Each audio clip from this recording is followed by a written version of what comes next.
Hello and welcome back to the only show brave enough to dedicate hours of airtime to Obi-Wan Kenobi's brother. I'm Max. I'm Matt. I'm Luke. And this is Force for Thought.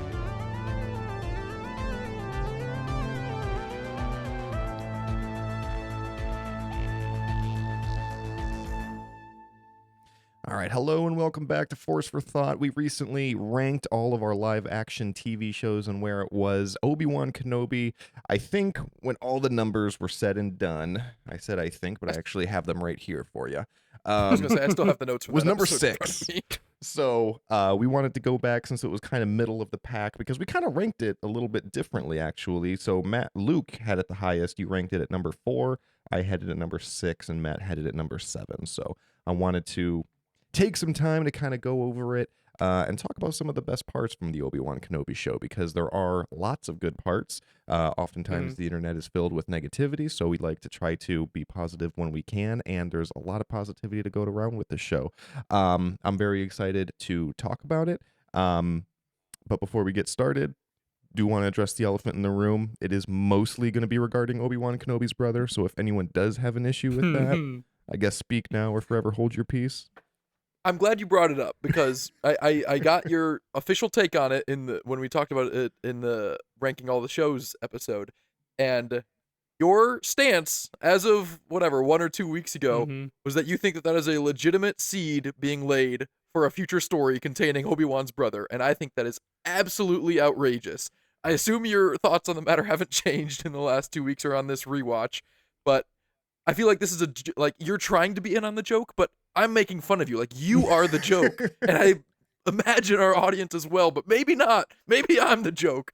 But his brother is not a part of this story or that character or the future of Star Wars. I don't know if the seed is going to be watered. Not all seeds become fruit, but it is a seed that was laid. Yes, it was.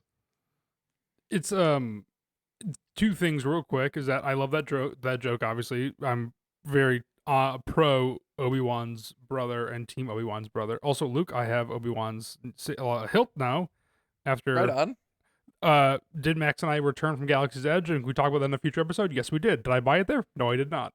And then I think something we could talk about later on, and it's so weird to talk about the best of, or like almost not just do like a full out review of Kenobi, which we've already done. But I think there's parts of the show that I still rewatching it for this episode are a bit of a mystery, where I feel like things were almost more, I think, apparently cobbled together a little bit, story-wise and like ideas. It felt like show creators versus studio versus like overall arcing Disney being like, what should we do? And it kind of has this culmination of things, and I think it's trying to kind of do 3 different things at once. And so part of me is like, I feel like at some point Obi-Wan's brother was discussed, or Obi-Wan's backstory was more fleshed out. It had to have been, because they're not just going to throw that in there. Absolutely. Yes. I don't think in the context, Luke, this is what I'm trying to say though, is that in the context we see the show, I agree with you in the fact that nothing's going to come of it. With that being said, I think when that line was written, I think it was from a previous conversation where presumably some sort of backstory for Obi-Wan was going to come up, I think, which is, I think, very apparent. I also think it could be very apparent in the parallels of if he failed his brother, then he also failed Anakin. I think that there was going to be brother. Some. Yes, I think there's some conversation was had. Nothing that I'm saying now is in the show. I'm just saying I think that is a conversation they could have had, and they could have been like, let's mention this, and this could have been this, but then all those scripts were scrapped, and then we're left with the 6 episodes that we are left with now, which I think is a lot of remnants of old conversations from yesteryear. I cannot outright refute that things may have been discussed at any point in Lucasfilm over the last 10 years. That's all we're saying. That's perfect. The idea of a story about Obi-Wan's brother is absolutely ridiculous. He was included. It wasn't even a throwaway line. It was not setting up something like a Marvel movie, like a post-credit scene. It was Leia was talking about her adoptive family versus her birth family, and Obi-Wan resonated and identified with that, and it strengthened their relationship. It was a well-written scene, a uncharacteristically well-written scene for this show, and it bothers me so much that it has been drudged through the water as a quote-unquote throwaway line, and I've said it time and time again, I disagree in the strongest possible form. Every single Jedi in the Order had a family before they joined the Order, and every single one of them could potentially mention, yeah, I probably had a sibling, or I had parents, and that does not mean that they're going to explore that relationship in a future story. That's what the Jedi do, is that they leave their family at an extremely young age, have no relationship with their family, and then become a Jedi, and that's their relationship, unless it's something different, where it's a tale about how that's different. And Obi-Wan is the most straight and narrow Jedi in the whole saga. You know, Count Dooku, his story is expanded upon in relation to his family. Anakin, obviously. But they are, by and large, the exception. And Obi-Wan is not just a main character Jedi. He is the main character Jedi. His story cannot go that way. I do want to real quick acknowledge for the listener that I fully recognize that this is an absurd way to start this episode, and I was not planning on talking about it this much. But I will say this. It is. I will say this. If Matt is incorrect, I think that they would have at least given that line as much thought as George Lucas gave the opening crawl to A New Hope about a band of rebels obtaining the plans to the Death Star. And then 40 years later, we got Rogue One. What I'm saying, even if they didn't give it any thought at all, is that you can't deny that they lay the seed for us to get a show or a movie about Obi-Wan's brother in 40 years from now when a bunch of other crazy stuff happens. It's possible. Yep. You'd be even funnier if his name is Ben. I, again, just disagree as emphatically as you can imagine someone disagreeing. Do you not want to see that, though? Sorry, yeah, we should really move on, but now I'm thinking about how much of a dick Obi-Wan would be just using his own brother's name. He actually just stole his identity. His identity theft. Yeah. He tried playing it coy, like, oh, I think I had a brother. I don't know. All right. Anyway, sorry, Max. Anyways, so this show is best of Obi-Wan, so let's talk about the highlights of Obi-Wan. I've said it before, and I'll say it 100 times when we talk about this show, is that the heart of the show rests on the relationship between Obi-Wan and Darth Vader. That is the most important part, and I think it succeeds in every single way. That is a huge umbrella that I want to unpack because there's a lot of different parts, from Obi-Wan discovering that Darth Vader is alive, the dynamic between the two, Vader's quest for vengeance, their final duel. It's all about relationships, and this relationship in the show absolutely worked. Vader, I think, is some of the best Vader content that we've ever seen. The fight that he has with Reva is amazing. I think a lot of the action in general is amazing, and then of course the return of the actors. So it's a lot to unpack there. But I do want to talk about it. Seeing Ewan McGregor reprise his role obviously is fantastic. He was a fan favorite from the prequels, always has been. Seeing Hayden Christensen not only be returning as Anakin Skywalker, but also with open arms from the Star Wars community and kind of accepting that after being highly criticized when the prequels came out was amazing. And I love seeing them on screen. I love knowing the off-screen kind of relationship that they have. I was doing a little bit of digging on IMDb to try to find out some more, and they have like that trivia section, you know, and I don't really know how any of that's fact-checked. I don't know what's real, what's not. So take it with a grain of salt. But I did see a fun fact that to reprise his role, Hayden Christensen was watching all of Clone Wars and Rebels to prepare himself. And I was like, wow, that is crazy. Good for him, because that is a lot of content. And then I saw somewhere else that to prepare for his role, Ewan McGregor watched The Mandalorian. And I was like, okay, you could probably be doing a little bit more there, Ewan. Like, first off, that really has nothing to do for your role. So it's like, I don't know why that's relevant. But I was like, did you just watch that anyway? Like with your kids? And you were just like, oh, yeah, I was doing research. It was just probably the most popular show of 2019. So, know, yeah, I watched it too. I imagine Hayden Christensen was just like waiting around, doing nothing, watching Clone Wars, just perchance. He got a call, gun to his head, just waiting. And then he got the call and he got brought back in. It was just perchance. He's like, yeah, I got time to sink. What do you guys think about Hayden portraying Darth Vader in the Vader suit throughout the series? I like knowing that he did it.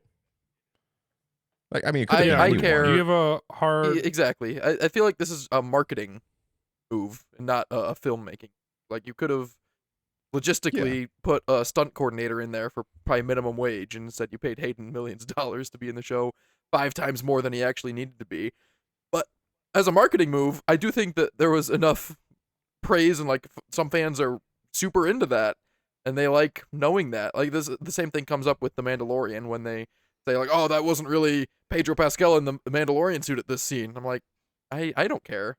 I know some people are really into that, and that confounds me every time I talk to someone like that. It's a movie. It's the same thing with Ryan Reynolds being Deadpool and how his stunt coordinators sometimes do scenes. Like, so Yeah, you can keep it Star Seems Wars. like you and guys are talk on my about side of Mandalorian. this. It's the same thing with Pedro Pascal. He does mostly voice work for the Mandalorian. But I feel like that's exactly why they did it, right? Because I feel like when everyone learned that, they were Yeah. like, oh, that's kind of disappointing, right? Like, you really do Yeah. picture Pedro Pascal as the Mandalorian, and then you see the other two, Lateef Crowder and what's the other guy's name? Matthew, bail me out here. I was gonna say Lateef Crowder is the one that I would know, and the other guy, and then it isn't it John Wayne's like grandson or something? Yes, is it John Wayne or yes, Brendan, I think. Yeah. But yeah, when you see that, it's just kind of like, yeah, like you kind of just wish it was Pedro Pascal. So I'm glad that they had Hayden do it and that he got to wear the suit and everything. But yeah, to your point, I mean, it doesn't add or subtract anything from the actual show itself. Like, yeah, they could have gotten anyone. It does. You seem to like it. I care 0 out of 10, and it seems like you care at least more than that. Yeah, no, I think it's cool, especially for that. It's Hayden Christensen coming back from Return of the Jedi. I think specifically is cool. Like, if it was, I don't know, that's it. I think, like Max said, it adds the layer of like Pedro Pascal not being a Mandalorian. But beyond that, even I think that is why they announced it so well or so much. But I also think he kind of deserves it. You know what I mean? That is like kind of almost a rite of passage, I feel like, for him. I mean, if anybody else, he's earned that. So I'm glad he's actually able to do this, you know, as an actor and for the fans too. Like, he is by all means Darth Vader, and I think he should be. You know, I'm sure he was given the option not to, and I'm sure he probably realistically opted in, because I feel like, again, he is that character, and he's earned it. And I'm glad we got to see him in that, because like, what else is he gonna do? Play Anakin Skywalker and that's it? You know what I mean? Like, like in those flashback scenes, he's not doing the voice. So it's like, yeah, he is Darth Vader. He is in the show. Because if not, he'd be in those flashback scenes and that's it. And I think he has earned that right to be in that suit. And to be fair, there were stunt doubles for Vader as well. It was not exclusive to Hayden. No, it never is exclusively anybody. I mean, people that don't wear costumes are. It wasn't exclusively Ian McGregor as Obi-Wan either, you know. That's when he falls down, I guarantee that's not Ian McGregor. You know, just small things like that. It's crazy how much stunt doubles actually do. But yeah, I think it's cool. Also, I loved, again, we've talked about this a million times, and this is not a bad thing. I think it's a great thing. But you know, when his mask is slashed, and it's very, you know, akin to the Rebels season 2 finale. I love that. That's the best. That to me gets me emotional almost every time, because that is from the last time Obi-Wan and us as the audience saw, you know, Anakin Skywalker outside of his Darth Vader suit. He was burned, and that's how he looked, you know, on Mustafar. And then you cut to all this time later, nearly 20 years when the show came out, and you see his face again for the first time in 20 years, you know, since he was left on Mustafar, and it's like haunting to see. And it's like, you just think about, and maybe this is too deep, but I feel just if you think about all the time that has passed, just not even for these characters, but for you know, it's like, oh my God, so much time has passed. Again, obviously in the show, not that much time has passed, but it's crazy to see that. And that's such a highlight too, to see those guys go at it. Yeah, and honestly, I get why people whine that it's the same as the season 2 finale from Rebels. Like, technically, the same thing happens. yes, it's I similar, get but they did it but better. They did it it's better not just in better, the show. it's at least different, because the reveal is not like showing the audience that it's Anakin under there still. Like, the audience knows that. The audience saw it in Rebels. The scene is about Obi-Wan experiencing that, and the audience is experiencing it with Obi-Wan, and it's completely different than experiencing it with Ahsoka in Rebels. And so even though it is the same event, it is emotionally original. Yeah, Yeah, I the 100% show agree. the show does that really well, I think. And I rewatching it, that's something I really grasped onto was the fact that you're experiencing the show through Obi-Wan, obviously, as you know, by proxy, but I think they do a really great job of flipping the script on you. And I think in that moment, like you said, Luke, that's maybe the best example of it distinguishing that. My favorite, I think, is in episode or part 5. I think it's 5. I don't remember when when Vader's pulling a ship down with the Force, Yeah, which 5. we can probably talk about that alone in a little bit. But when he's doing that whole episode, we have a flashback between Obi-Wan and Anakin and their training, which is also really funny when he's like, until you master this, you'll always be a Padawan, as Hayden Christensen looks 45 years old. But I think that's a great scene and a great moment because the entire time it's through Obi-Wan's perspective of remembering the scene. And then once Vader fails and the ship gets away, the script is flipped and it's Vader, presumably, rethinking the same exact lesson that he was taught. Because then after we exit the flashback, Vader looks up at the sky as in for a long time, which I assume is visually supposed to represent he is thinking about that moment and how he has not necessarily learned that lesson. And then a second later, Reva comes up from behind him and goes to strike him down, and then he deflects her, which I feel like then is like, oh, maybe he is learning though, because that is part of the lesson. I don't know if I described that well enough for the viewer or you guys who have not watched that scene right before we started recording, because I've been thinking about that a lot. But I was like, that is a masterfully told story in the fact that the entire time it's Obi-Wan's perspective, and yet it actually is obviously leading into what Vader's mistakes still are. But I think Vader also is thinking about that same scene. It's true, it's though? smart. Was it Obi-Wan recalling the memory? Because I know in the beginning of episode 5, you see Vader traveling through hyperspace. Mhm. I mean, we see people traveling through hyperspace all the time, but I just thought it was so cool seeing Vader going through hyperspace. And then it cuts right after that to the flashback on Coruscant. So I understood that as Vader recalling that scene, but I guess that could go either way. I mean, Vader's an iconic enough character that seeing him in the bathroom would still be interesting. Yeah, I mean, I don't know. I don't know about the perspectives of, who's remembering what or anything like that. I guess I didn't keep note of that, but that is interesting, and will add layers more when I go back and rewatch it again, which I do frequently. I've said that before. Obi-Wan Kenobi is probably the show that I go back and rewatch moments from the most. Specifically Yeah. from episode 5, his duel with Reva, and then his duel with Obi-Wan. Because it's so interesting. It is one of the most emotional fights in all of Star Wars that I absolutely love. And that moment, going back to episode 5 that you were talking about, Matt, where he's kind of like looking at them as they get away.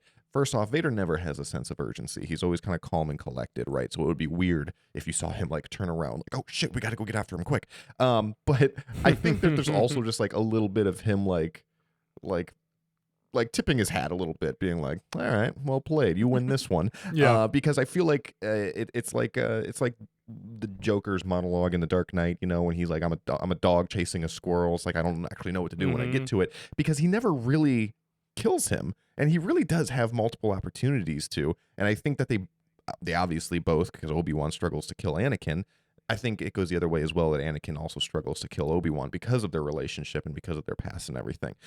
Because it happens, I forget the episode, it might have been 3 or 4, when he drags him through the fire, and then Obi-Wan is kind of able to get away. And everyone's like, he just lets him get away. Like Obi-Wan or Kenobi, or I can't speak, Darth Vader absolutely could have gone after him and like killed him right then and there. And I agree with that. I think he could have, but I think there's like this little bit of like he's kind of playing with his food a little bit before he tries to eat. And same thing when he duels him on the planet in the last episode. He kind of like buries him beneath all of those rocks, and he was kind of satisfied with like that moral victory. But then he just kind of walks away, and anyone with common sense is like, you should really double check that body is dead. But I don't think he really cares, and I don't think he's looking for that, because I think he kind of wants to tell himself that he did it without having to know for a fact, because he struggles with that. And I think Palpatine senses that. I think that's a large reason why he makes his appearance at the end, and he kind of says, like, this is, you're preoccupied with this, and you basically have to let it go.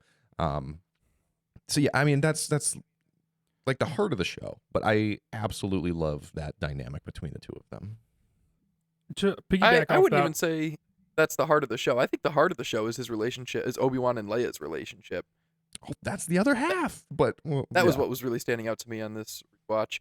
The structure of our episode. We've done this before with Boba Fett, where we talk negatively about Book of Boba Fett and Obi-Wan Kenobi so frequently, but there's so much to love, but you can't really just get into it and in glancing blows during other discussions. And I loved what we did for Boba Fett, and I was not going to suggest not doing it for Obi-Wan Kenobi because I like Obi-Wan Kenobi so much more than you guys. I don't want to pass up an opportunity to discuss it for an hour, but I do think Obi-Wan lends itself a lot less to this format because like Book of Boba Fett, we're bothered by like big picture things, and if you get into the details of it, there's a lot of great stuff that's going on. And Obi-Wan's kind of the opposite. Like the big picture stuff works really well, but on rewatch when I'm looking for like small things to bring up, it's the devil's in the details, so to speak. Like most of the very minute stuff in Obi-Wan are not good, and that's like it brings it down, whereas in Boba Fett it elevates it. So I'm bummed that on this rewatch I didn't find a bunch of like small little things like that. I kept finding small little things that I liked less. Like if we re-ranked all the shows now after a fresh rewatch of Obi-Wan Kenobi, I honestly might rate it lower than I did. Probably at least lower than Ahsoka, unless I go rewatch Ahsoka now and have the same experience. But almost This is a every race to the episode, I bottom. would, That's so depressing. it is almost I think, every episode something would happen, and I'm just like, I don't love that.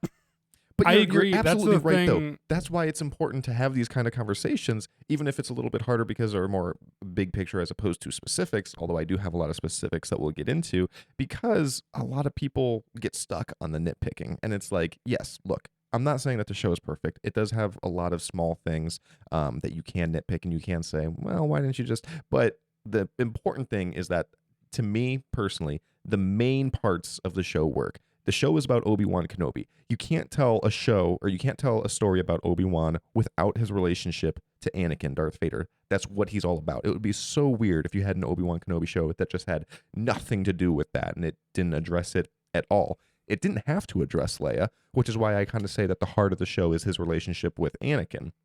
It did have to do with Leia, and that was a big part of it, and that also worked. I like that dynamic a lot. I like when Obi-Wan has to kind of tell her about her parents, and at the end he kind of attributes the certain qualities that he has from her mother and then her father.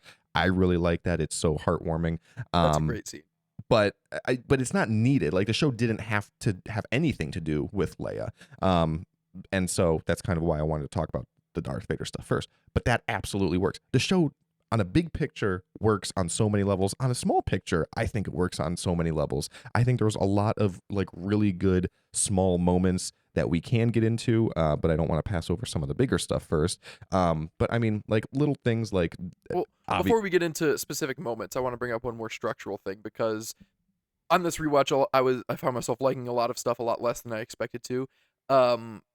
The fact that it could, or we'll just say it could have been a movie, was top of mind going into this, and that did not bother me at all this time. I was expecting it to, but the episodes are very clearly distinct. Like we had that problem with the Acolyte, and maybe another show, but I can't remember. Maybe we definitely had the problem with the Acolyte. Maybe Ahsoka, but every episode is extremely distinct, and I really appreciate that. Like I have no problem calling to mind exactly what happened in each episode. It seemed like there was a beginning, middle, and end to each episode. Like you could have rewritten it all to be condensed. Like the amount of story could have been a movie, but the TV show we got was not an ill-structured TV show, I'll say. I agree, and I think it ended on some really good notes that were like awesome. Maybe not a cliffhanger, but some awesome notes to end on, such as the ending to episode 2, because I'll always remember that this show was released with the first 2 episodes together, and episode 2 obviously ended with the revelation to Obi-Wan that Anakin is still alive, and then you get that smash cut to Darth Vader and his back to tank, and it like zooms out, and you see him like with his limbs and everything, and it's grotesque and just an amazing way to end that episode. That's a great moment. I think two things. One, to go backtrack a little bit, I swear, and then go forward was Max Beyond. I think when Anakin doesn't want to kill Obi-Wan because of his relationship with him, I'm not even sure if that's fully it. To me, it's always been the fact that he just wants Obi-Wan to know that he is good enough and he has become the master. I think that's his whole kind of purpose. The same thing with the the Jedi Council. He was never good enough for that. He was never going to be, I feel like he always wants to just show Obi-Wan. I think Obi-Wan knowing that he is foisted and beat by Anakin and Vader and still living is a worse fate than death for Obi-Wan. And I think that's what Anakin at least thinks. I'm not sure if that's actually true for Obi-Wan. And then Luke, the structure thing for the movie, which we always talk about, yada yada. I think it became a bit more apparent to me watching this time around. I love the show, watching it from week to week. I think that's the biggest thing. With the shows, like there's problems and stuff too. Ultimately, like I said, I'd rather have everything kind of be Andor, but like everything can't be Andor. I wish it would be, but like this was a fun show to watch. And I'm glad they got the gang back together, even though I don't think this is a perfect show. I'm so glad that Hayden Christensen and Ewan McGregor are able to be back. I'm happy Jimmy Smits was along for the ride as well. But I feel like when I was saying earlier too, again, semi-jokingly about Obi-Wan's brother, semi-not, but like I think you're not joking. You can't have it both ways. You've committed to that. I mean, joking in this episode, but do I really think that? Yes, but joking just to push your buttons in this episode, sure. But what I was talking about with different ideas kind of being kind of sandwiched in the show together, it feels like there was a story about Obi-Wan and Anakin, and then they were like, okay, well, we need to make this more kid-friendly and appeal to wider audiences, so let's add in Luke and Leia as well. Luke would obviously be in the show at some point, mentioned or seen from a distance, whatever. Leia is a different twist on the show, and I think that was maybe shoehorned in later, which then was also maybe, again, shoehorned in. What does that mean? I'm not totally sure. But then also the same stuff with Reva. I feel like those are all kind of different shows kind of combined. I feel like, again, that's what I meant to by, I feel like the original idea was, okay, let's have some sort of story about Obi-Wan and Darth Vader and how Darth Vader is still looking for Obi-Wan. And that's going to be a dark and gritty show that presumably could also be about this hidden path. But then also I feel like the execs and stuff too were like, well, okay, well, we need to make this more appealing to everybody for wider audiences, because people that love The Mandalorian are going to be watching this, and kids love The Mandalorian because it's more of a venture of the week. So I feel like that's where the Leia stuff comes in. And I think that kind of starts to unravel. And then by filling that in, you're like, okay, well, we need another villain now in order to kind of combat that storyline. And so then you add in Reva. And so you start filling in these holes that are almost unnecessary. And to me, that's what kind of became the most apparent sticking out. With that being said, we're talking about the best of, so I don't need to go too far into that, even though I just did. That's for another episode, because I'd love to talk about that more.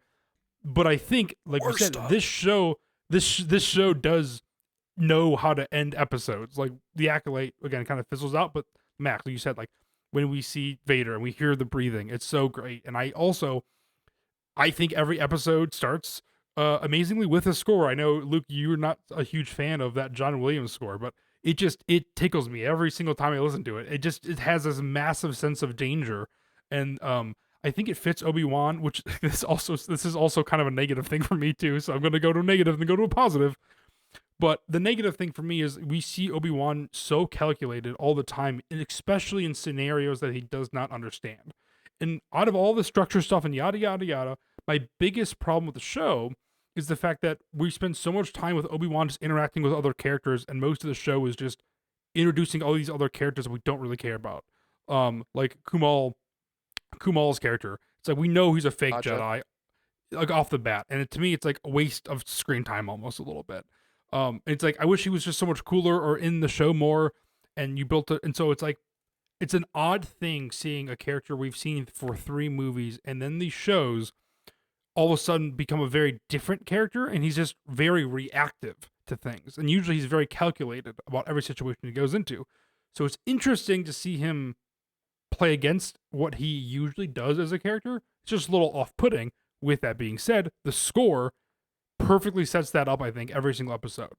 And the fact that it does just feel like a sense of danger and you're all over the place. And that's exactly where Obi-Wan is going.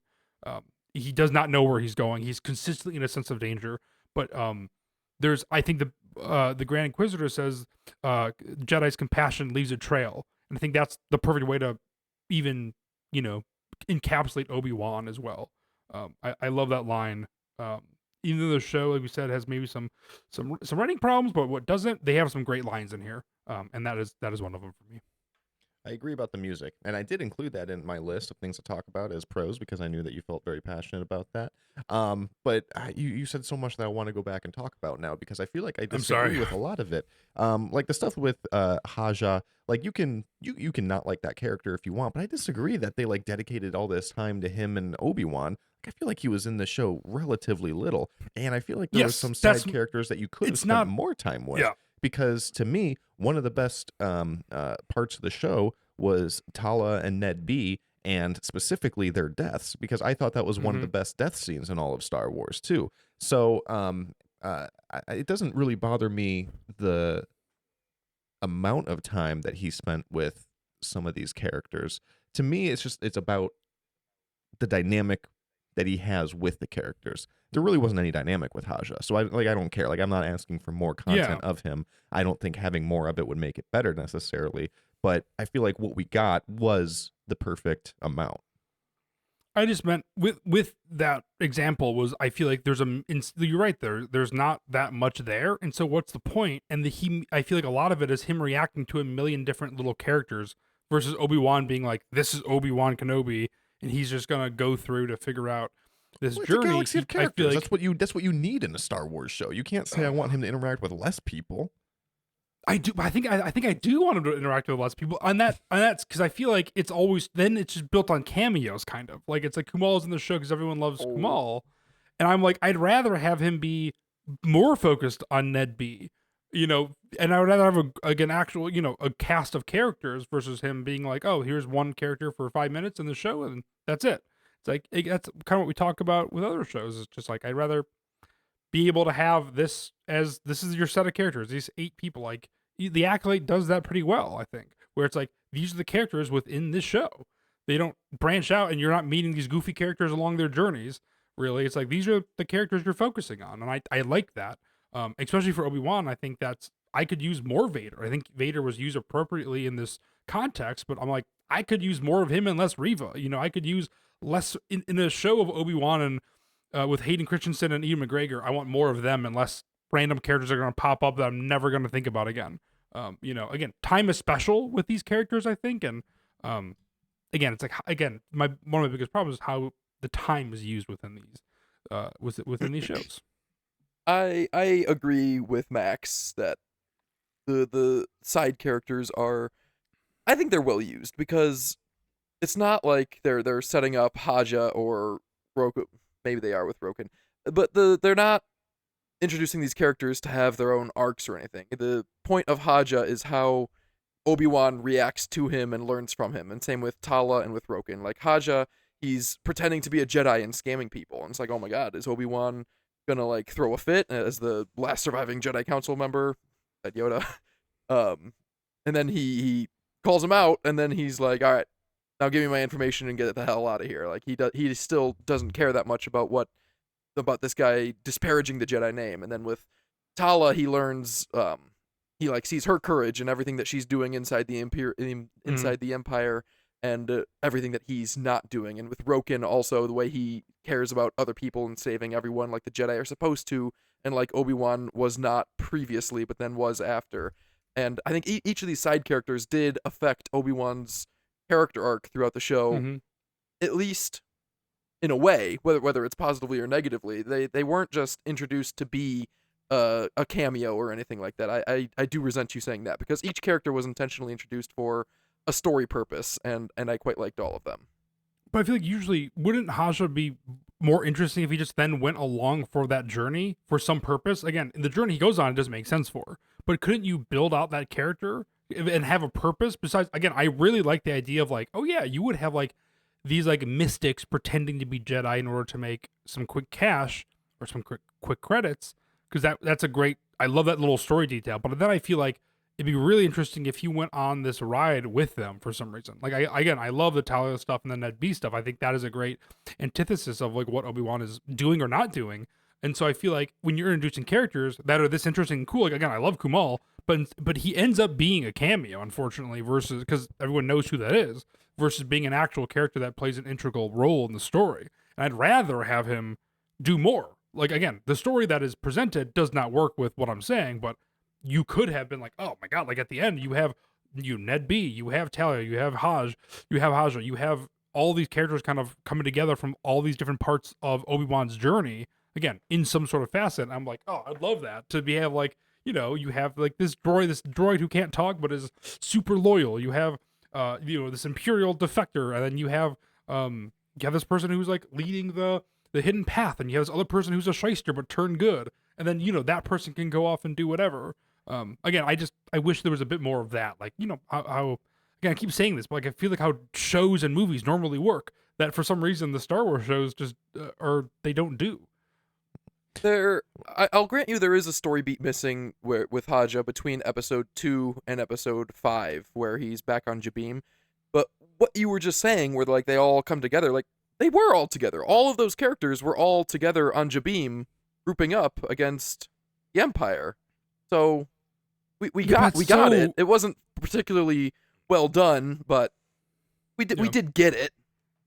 I disagree with you though that we're missing a link there, because that's the type of stuff that I feel like you've been saying a lot recently, and it really upsets me when people are like, oh, how come like we didn't see this to this? And it's like, because you don't need to see how A gets to C every single time. Like some things can just be inferred. I mean, we know that Haja was working with the hidden path. He did not lie. Like, yes, you can say he's there to make a quick buck by manipulating people and pretending to be a Jedi, but he also didn't lie. He did send Obi-Wan to the coordinates to Tala, who's funneling people, Force sensitives, through the hidden path. So like we know that he is associated with that movement, and it makes sense that this is how he does it, because he has like this persona of a Force sensitive person who other Force sensitives can go to for help, but he also has plausible deniability if he's ever like interrogated by the Empire, because he's like, no, look, I'm just scamming these people, like it's all magnets and everything. So I don't mind that dynamic at all. I think it's a catch-22 whenever you say like, well, I didn't really like this person, because at first you were kind of saying like, well, we should have Obi-Wan spend less time with this character, and now you're saying, well, maybe if we had more time with him, we can flesh it out. And it's like, yeah, either way you flip that coin, the outcome's always going to be the same. So I don't dislike his character necessarily. I think everything that he did makes sense. I think we saw just the right amount of him that we needed to. I don't think we needed any more dots connected or anything like that. I also don't think Kamal is necessarily as big of an actor as you might think he is. I think this is kind of like the same thing with the Flea situation, where to me and Matt, having Flea in the show sticks out like a sore thumb, and Luke has never heard of this person a day in his life. So it's like, it's hard to put yourself in the shoes of the average Obi-Wan Kenobi viewer. Like, do they know who Kamal Nanjiani is? Funny. Do they know who Flea is? How big of a Red Hot Chili Peppers fan and Silicon Valley fan are they really? Also, Max, the way you described that whole story arc, that sounds all very exciting. I think it's just the way it's presented in the show that I dislike it, because everything you just said sounds great. Like the plausible deniability, like all that stuff. Like with the way you just described it, like that tickles my fancy to the fullest. Well, Matthew, yeah, I have this great idea for a show that I should pitch you. I know I mentioned it a couple times on here, but that's the other thing I did actually want to say was you also, it's Star Wars, so you can't discount the fact that they are going to tell some of these stories in the future thing. Like Luke said, you don't know if Roken was being set up to be more of a character or not. Maybe in a future show, right? If we do get a show about the hidden path, Roken and Haja could potentially show up in it and be big parts of it. We don't know. I don't feel the same way about Haja missing a scene from episode 2 to episode 5, the same way I do with Andor season 2, a few scenes being missing. Because I agree, it's a lot more natural. Like when we last saw him, he was setting people on this path, and he was working against the Empire, and he got found out for working against the Empire. It makes sense that he ends up there, but just like not narratively, it feels off, but like I don't know, emotionally, or just it's only a 6 episode show, and we see him in episode 2, and then not in episode 3, not in episode 4, and then he's back in episode 5, and it's like, whoa, blast from the past, and then his first line is explaining why he's there, and it's like, all right, you're really cementing this as a blast from the past now. It just the way it was handled, it felt disjointed to me. Another thing that I really like, I'm trying to get off Haja now, so I'm sorry I brought this up too. But I love when Vader, drags Obi-Wan through the fire just because it feels like a great retribution. Now his pain's only begun. I think we've talked about this maybe in the past, but I think people are like, that's such a lame setting, like a construction site. But it's like, no, I think it's so cool. It's the antithesis of Mustafar. It is not this grandiose meeting. It is just normal day life, and Obi-Wan running away and them playing this cat and mouse game is, I think, so interesting. It's just in the back alley while all this other crazy stuff is going on with the hidden path. I think it's great. I think it's this scary feeling that, like, it feels like when you're playing at night when you're a kid and you're like about to get tagged during tag, and so you're trying to hide and run away as quick as you can. Like, that is the feeling I get while watching the show, which is exactly the feeling I get when I'm listening to the song, the intro song for Obi-Wan. I think, no, it was like, I love that moment. And then I love, like, that retribution, you just the thematically, him dragging him through the fire. I love it. It's a warm Tuesday night. It's 9 o'clock and dark. You're outside playing cops and robbers with your friends. You're hiding in the bush. You've been there for 10 minutes and now you really have to pee. But just then the cop is walking by and you think you're going to get caught. I know exactly what you're saying. I 100%, exactly what I'm saying. I 100% agree. The fact that they had to work on a shoestring budget was a happy coincidence because it helped get us there. Yeah. But it didn't. It worked though, because there's so many moments. I think, again, it is weird that they did have smaller budget, and I wonder why. And some of it maybe appears through. I never have a problem with the effects or the graphics. I think the fact that we're able to see Star Wars on a TV show, them, in episode 2 when he's in the city, I'm like, I think this is cool to see so many different settings that you get to see Obi-Wan go through, because I feel like, what's the name of that planet? I forget. I love that though. You're right. I think that's a great location. What was it? Apuzo? Puzo. Yeah. That's fun. And we get to see Tem is there as well as a clone trooper. Yeah, the Oh, that cameo is planet, the Dayu. broken down I'm clone sorry. trooper. Dayu. Like, that's great. I mean, also, speaking of that planet, when Leia falls and he uses the Force for the first time to catch her, that's a great moment. This show is built on great moments, I think, too. And then, again, when I shootout rewatch on the rooftop was very well directed, choreographed. Yeah.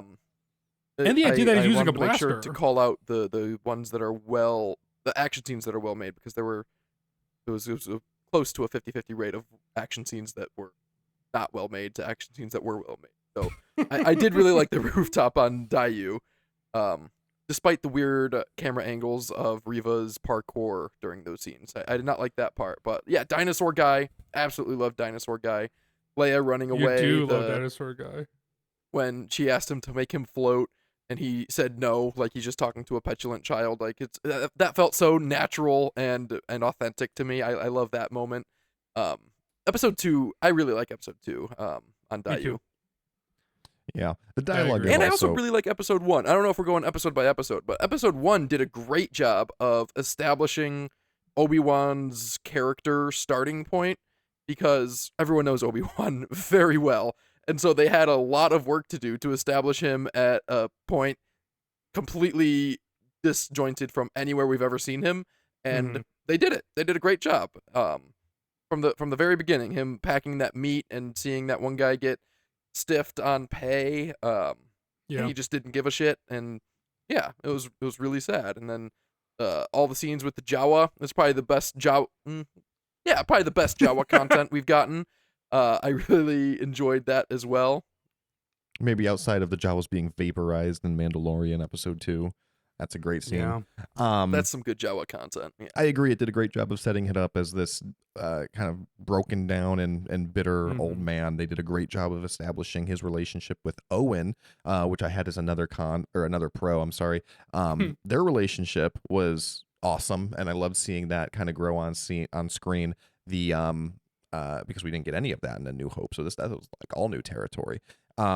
With the part where Owen is interrogated by Reva in the city street, and then he won't give up where the Jedi is, and then afterwards Obi-Wan walks up to him and he thanks him, and Owen just says, "I didn't do it for you." Like that's such a good scene, and I love their relationship that they have with each other, and how it kind of comes full circle at the end, how Obi-Wan kind of helps save him and he establishes a little bit more of trust with him, and then he allows him to meet Luke for the first time, and then the way it ends with him saying hello there, I just jumped straight from the beginning to the end, so we're definitely not going by episode, but it was no, great, but I'm right there with you. fantastic ending that I really enjoyed. Yes, I agree. Fantastic fan service moment for a show that could have done so much fan service. Saying they hello really there. saved it all for just the last couple minutes. Qui-Gon, between Qui-Gon hello there. and hello there. Like And that the felt toy. so natural. That was absolutely perfect. We will do an episode ranking some of our favorite fan service moments, because you're right. I think that was fan servicey, but it was the perfect, like that is a good example of fan service just done so well, because I remember watching That's how he it for says the hello to first people. time, and he says hello there, and I was just like, oh, of course that's what he says in this moment, because when he's like walking up to him, that was all I was thinking. I was like, oh my gosh, he's meeting him for the first time, because I was like, hey, yeah, I guess like other than him being like a newborn, he never would have spoken to him, right? And so I'm like, oh my gosh, what are they going to talk about? And then he just says hello And they also there, and I'm like, they threaded the line nicely from what we know in A New Hope that Owen does not like Obi-Wan, but Luke knows of Obi-Wan, so we know that they've met a little. exactly. And it's not like at the end Owen is like, hey, you wanna take him on Tuesdays and Thursdays and train him? And he's like, you can meet him. Still fuck you, but you can meet him. He's coming around a little bit. The show does a great job of connecting to A New Hope. Because the same thing too in the final battle with Obi-Wan and Darth Vader, when he talks about how his friend is truly dead, and then he says goodbye, Darth, and it's like, oh, that's why he calls him Darth on the Death Star, and why everyone thought it was just like his first name at first, and it was so good. If anything else perfectly as well. of the show, that is the moment where it's like, oh, that is when it all clicks. Is like, that is a great emotional beat that I think can go underrated, because you're just so wrapped up in what's going on. But then you're like, oh, yeah, the Darth thing really hits. It's sad. It's a sad moment, and it's an Oreo. It's an Oreo filling with a great cookie outer shell, because it's wrapped in this epic fight that is great choreography. I don't want to dwell on the negatives, so I'm not going to ask Luke for specific examples of the action, but I disagree that it's 50-50. I think it's like 90-10. I think the action in this show is almost all fantastic. Even a lot of the blaster combat, like, the only thing that I can see, depending on what you're considering to be action, is like Leia running away in the woods from the bounty hunters. So it's like, well, I don't know if that's technically action. There's like no fighting going on. I'm just talking fighting. But I think it's fantastic. But that scene is so emotional, and I've said it before. One of my favorite lines in all of Star Wars is in that scene too, when Darth Vader says, "You didn't kill Anakin Skywalker, I did." I think that's such a cool line. The only problem with it is I feel like the pause is just like a little bit too long, because they do a good job of building that suspense, but it gives an opportunity for the viewer to be like, oh, I know what he's about to say. But then he says it anyway, and it's still like, oh yeah. It's a great line, because it feels like a massive diss to Obi-Wan, because it's like, it's obviously like, oh, like, Darth Vader killed Anakin Skywalker. But it's also a massive diss to Obi-Wan, because Obi-Wan has been carrying around this guilt forever that he did that to his Padawan. And then I feel like to be like, no, you didn't do that, I did that. It's just like, it is a weird mental game, I feel like, too. Well, it goes back to what you said about the pride, too, because I agree with that as well. I think it's like a pride thing. And I agree. I think that worked really well for like that kind of closure that Obi-Wan needed. Because everyone, was like, well, why didn't he just kill him right then and there? Like, it would have solved so many issues. And it's like, well, yeah, because that's not the story that they're telling. And because A New Hope happens. Like, I don't know. What do you want from me? But going off of a fight real quick is that there's a two-step in this, is that one of the coolest action moments is when two stormtroopers are guarding Leia, and all of a sudden that saber ignites and he just kills those two stormtroopers. Yes, it ignites in the darkness. That's a great moment. It's a chef's kiss, and I think the thing that this show does the best out of any other shows, yes, Ackley has the best choreography and action, but I think this show specifically gets the lightsaber light very well. I don't know if that Mm. makes any sense, but the way that the sabers are lit in this show and the way Yes. they light the actors' faces is so good. And it needs to be for that fight alone, versus Obi-Wan and Vader. It's so good. And the fact when you see in that scene, the blue light is reflecting on Vader, and all of a sudden when they're having a conversation, and then it clearly turns, and then his face turns red. It's so good in that regard. But even when they're in the flashbacks and they're in the broad daylight and they're training, the light is just so great on their faces, and I feel like it's just so nice to see that blue. And I don't know. I just that's something that the show I think does so well. And since a lot of this is at nighttime, it also just I don't know. It gives that summer feeling again. When you're a kid, you see this glowing lightsaber in the night. I feel like I don't really get that feeling while watching a lot of other shows, but this for some reason does it. Maybe it's because it's Hayden Christensen and Ian McGregor, but it's like there's something about the sabers in this show specifically that just blow me out of the water every time I watch it. I agree. I think as a backhanded compliment to the show, one of the only problems with it is that there isn't enough lightsaber combat because Obi-Wan never fights Reva with a lightsaber, and he only really fights Darth Vader the one time at the end because the first time they confront each other, he's more just running away.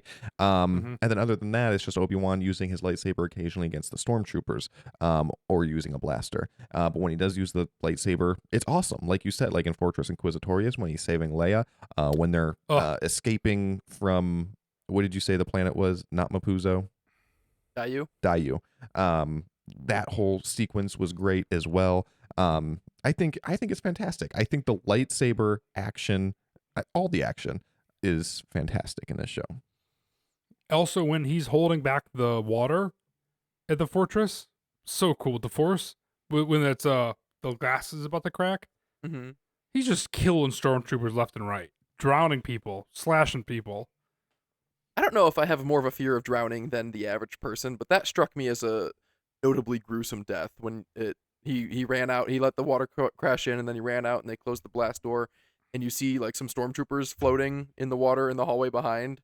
Like that guy just drowned. Like I know if he didn't just drown, he would be stabbed in the chest with a lightsaber and he'd be just as dead.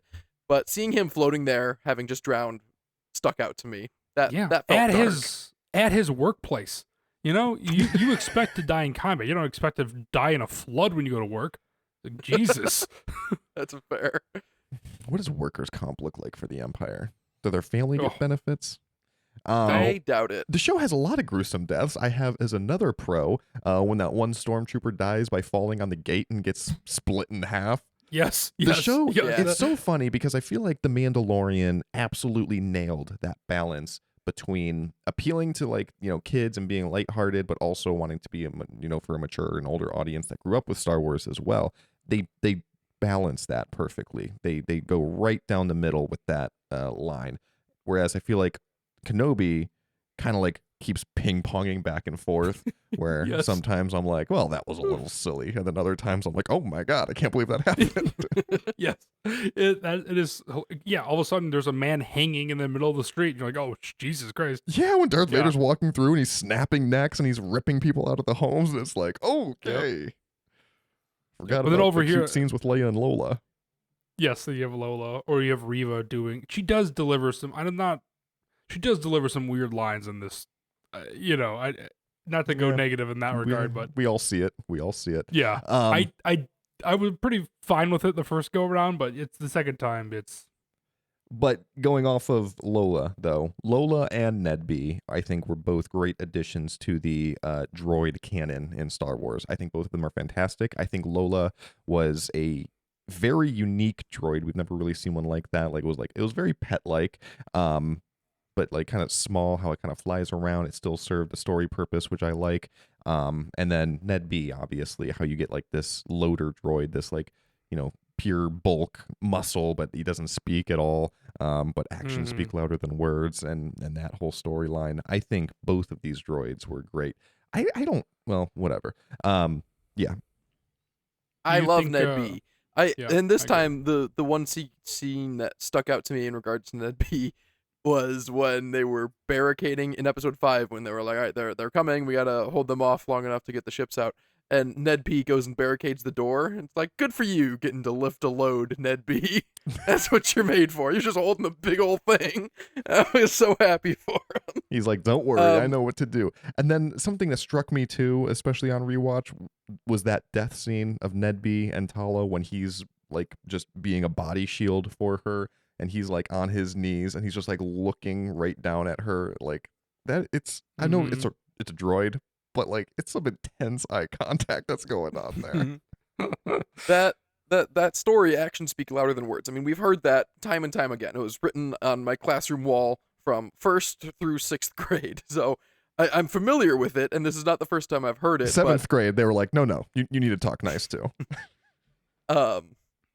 It's not true in the real world. You know, the popular kid is still the one with the quickest wit, and the guy who networks at work is going to get promoted over the good worker, and it's a good idea in theory to promote that actions speak louder than words, but they don't as much as we want them to. But they do for Ned B, and that is the best case example of that mantra, that actions speak louder than words, and it works so incredibly well. Ned B is silent the whole time, and yet he has full character interactions. He has full, dedicated intentions, and it translates so well through the screen. I absolutely love Ned. Well, now I'm trying to think of that scene, and I think the problem with action speaking louder than words is that oftentimes it does go unrecognized. Because does anyone even know that he did that for Tala? Was Obi-Wan still in the tunnel with her by that point? I don't think anyone else was if Obi-Wan still was. Because Obi-Wan and Tala like make eye contact before Tala nades themselves. I mean, the important thing was that he basically did it for Tala, but then they both die immediately after. So I don't know. It is an interesting. He did it long enough for Tala to pull out the grenade. Mm-hmm. Do you guys think that Lola looks just like Weebo from the movie Flubber, and any Robin Williams fans of the movie Flubber, which I absolutely loved as a child. And then also, do you think that Lola is meant to look like Mickey Mouse with the Mickey Mouse ears? No, I've heard that theory. I don't either. I think it's a happy coincidence. Yeah, I agree. Yeah, Lola's cool too. The Star Wars, the shows specifically, have been making some great droids. B2 is great. Lola's great. Oh my god, there's what can I think of? Another droid I was just gonna mention that was really great. Either way, Pip is cool too from Acolyte. I didn't want to go negative again, but I'm like thinking, and I'm like, is there really any droids that I like actually dislike? Because maybe droids are just like an easy thing to get right, but I feel like every time I'm like, oh, that was such a good droid. I was having that same exact thought, but it's not like all the droids are the same in every show and movie. Like they are unique from each other. Yeah. So it's not just make a droid and everyone will love them. Like they do make them uniquely enjoyable every time. And yeah, I agree. I don't think Star Wars has ever missed on a droid.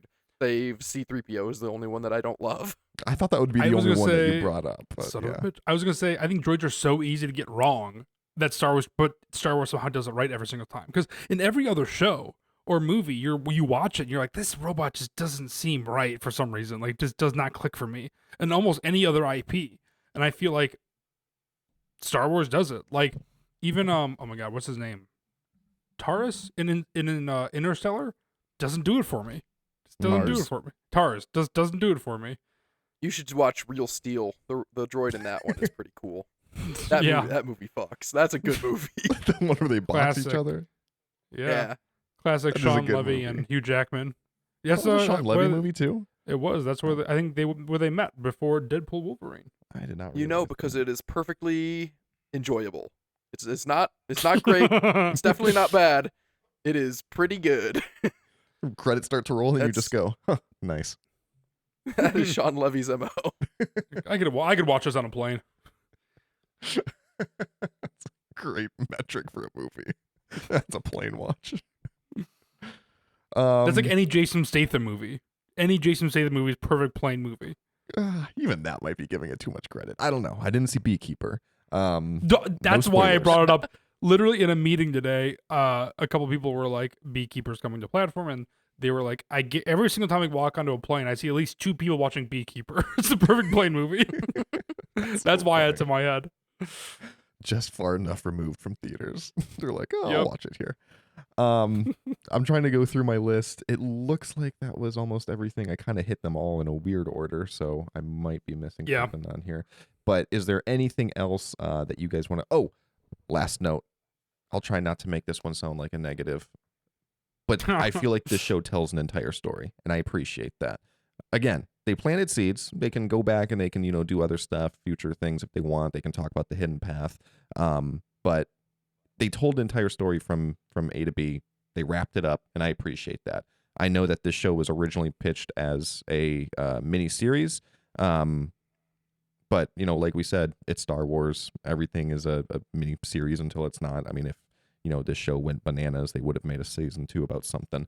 But I feel like that's something that this show did really well. That I would wish other shows, all shows, do in the future. Which is that if you're going to give us a season 1, whether you think it's a series or not, just make it end and give us a satisfying ending before confirming whether or not season 2 is going to actually happen.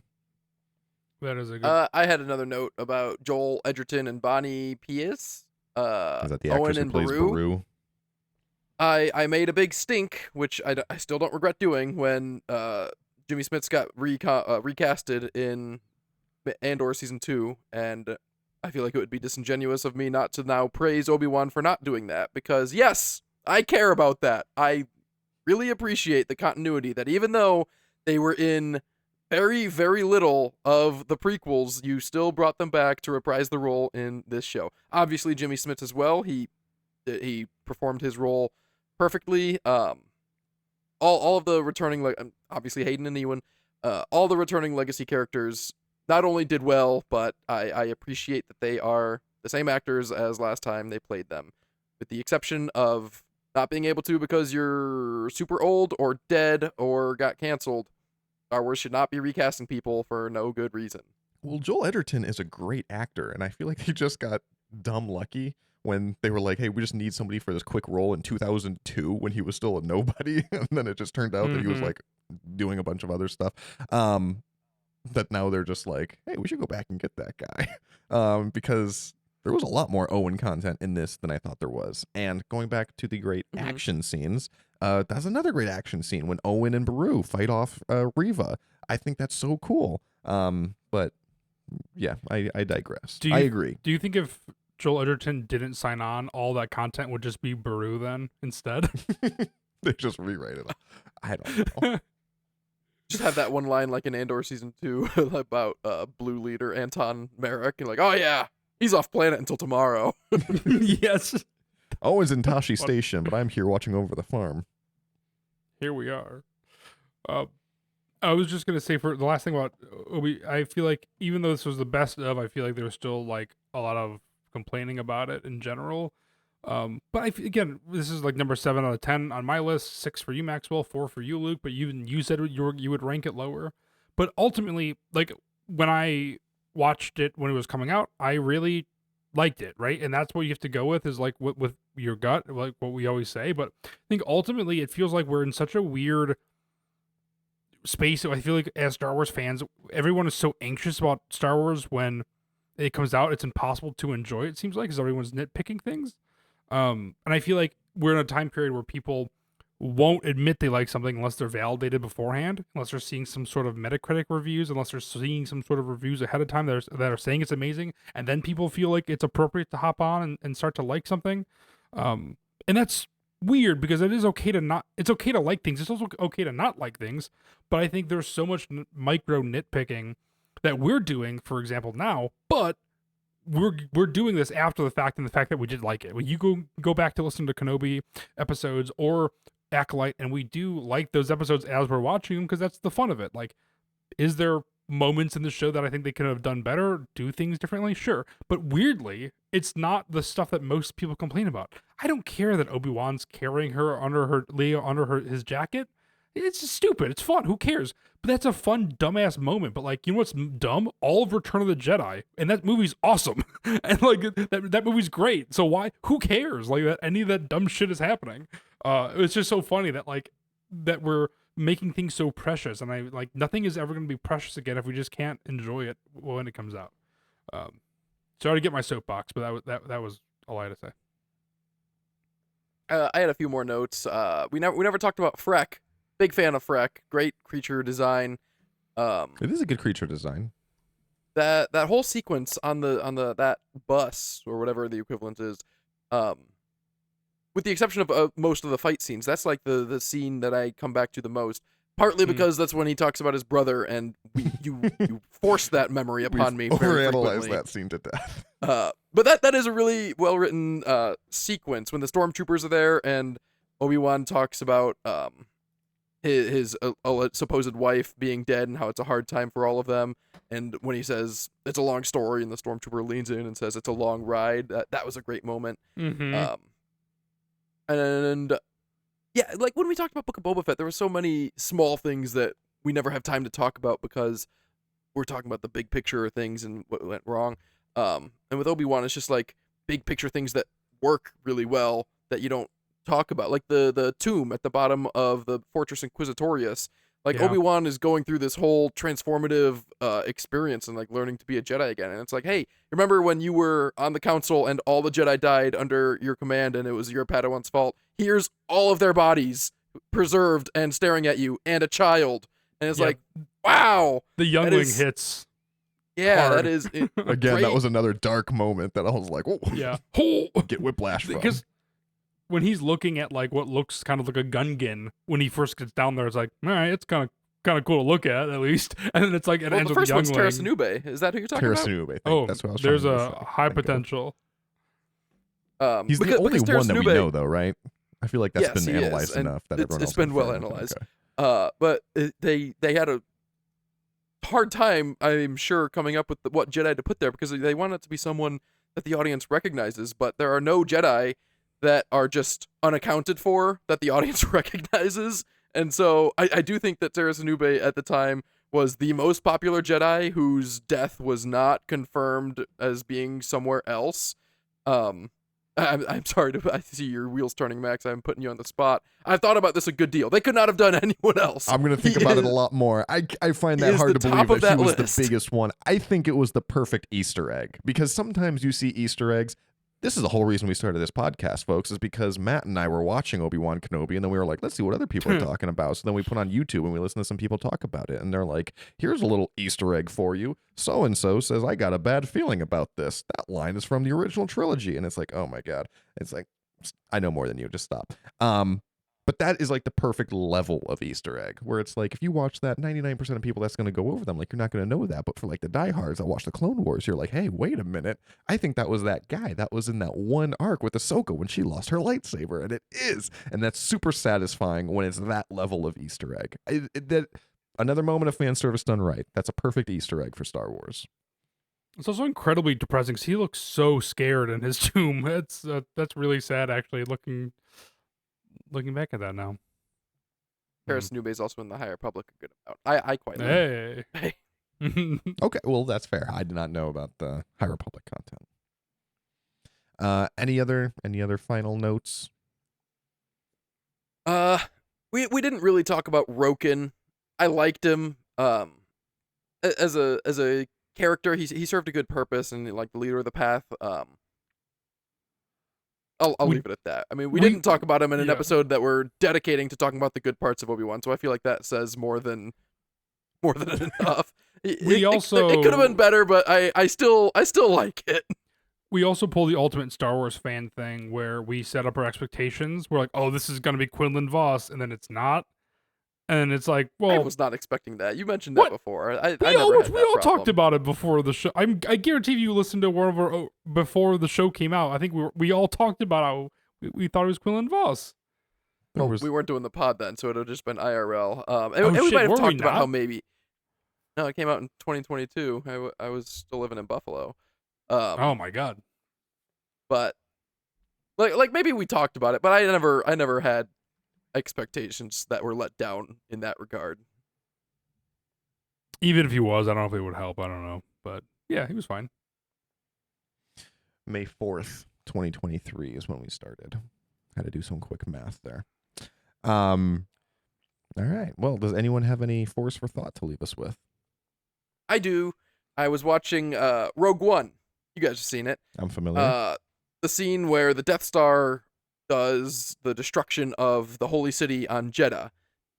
We all know that Krennic is a sassy bitch, and we love him for it. But sometimes I feel like we don't realize just how dramatic he is for the sake of drama. Like when in season 2 of Andor, when he's talking about synthetic calcite and calcite alternatives, and as it turns out, it's like, Krennic, you're just gobbling this scene up. I love it. The way, so obviously out of universe, like in film, when they were making the movie, they just wanted to make a cool shot, and they did it. But then that makes us question why in universe it happens. When he blows up Jeddah, he comes and eclipses the sun, and there's this really cool shot of the Death Star eclipsing the sun.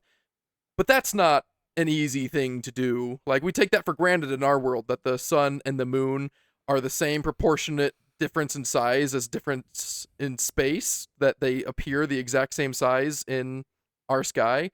So he had to have positioned the Death Star directly between the sun and the planet at the exact right distance between the sun and the planet to be the same relative size as the sun, just to fuck them, just to look cool.